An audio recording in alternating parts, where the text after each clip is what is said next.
नाही, मला वाटतं नक्कीच मोढ्याविकाला गेले असणार. एवढ्या पहाटे येऊन सुद्धा ह्या लक्ष्मीनाथाचं दर्शन घेतलं नाही. खरंच दोघे खूप कष्टाळू आहेत. एवढी हलाखीची परिस्थिती असून सुद्धा जीवन जगत आहेत दिसायला. आणि माया त्याचा साक्षात देवीचं रूप. एकीकडे मुलाच्या उपचारासाठी, त्याच्या औषधासाठी दिवसाची रात्रीचा दिवस कमी 1-1 रुपया कमावतात, तर दुसरीकडे धीराच्या शिष्यांसाठी धडपड करत आहेत. खरंच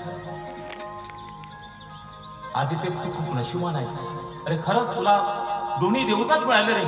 बघ ना, एवढी हलाखीची परिस्थिती असून सुद्धा आदित्यला म्हणजे इंजिनियर सारख्या उच्च नोकरीसाठी त्याला परीक्षेसाठी बसवत आहेत. खरंच किती भाग्यवान आहेस रे तू.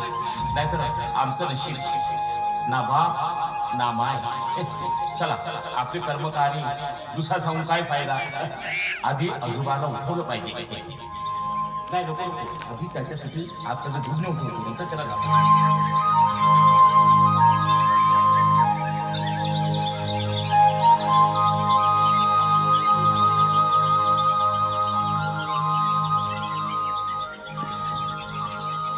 अरे आजोबाळा, अरे उठ, अरे उठती बघ. अरे सकाळ झाली, उठ. बघ सकाळचा मंद वारा कसा भारे मारतोय. अरे आपल्या घरट्यामधून लोक वर कशी चिवचिव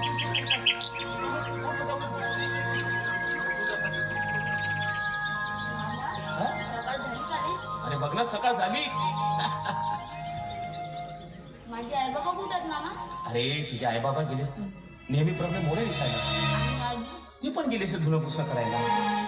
मामा माझ्या पोटात खूप दुखतंय, खूप वेदना होतात मला. माझ्या छातीत पण खूप दुखतात. नाही बाळा, नाही, ते असं नाही बोलायचं. तुझे आई बाबा तुझ्यासाठी एवढे धडपड करताय, तू मरणार असं नाही बोलायचं. मी मेल्यानंतर तरी माझे आई बाबा सुखी होणार नाही. नाही बाळा, असं बोलायचं. हे बघ, असेच विचार ते दानिशबाई जर केलं असतं तर ते संत ज्ञानेश्वर झाले असते का? तुला सांगू, मी दरवर्षी पंढरपूरची वारी करतो.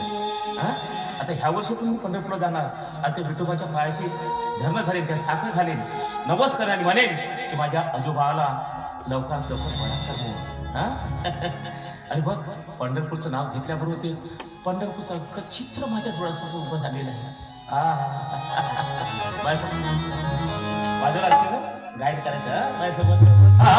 अवधे गरजे पंढरपूर, अवधे गरजे पंढरपूर, हो अवधे गरजे पंढरपूर. तांदला आमाचा तांदला आमाचा गजर आमाचा गजर आमाचा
अवधे गरजे पंढरपूर.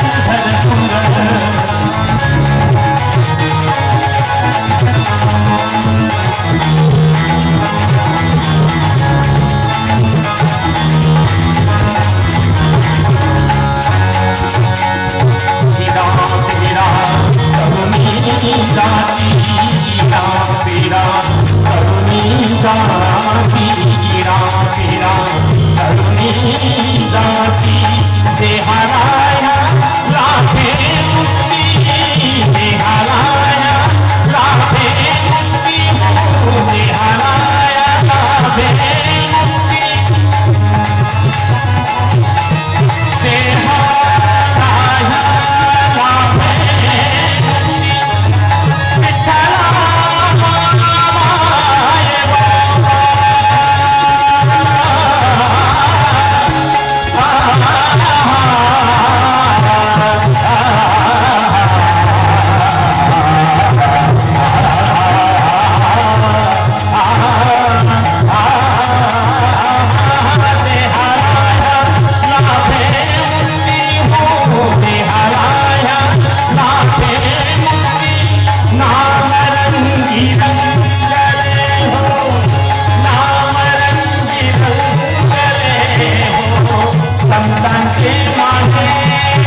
संतांचे माहे अवघे करते पंढर अवघे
करते पंढर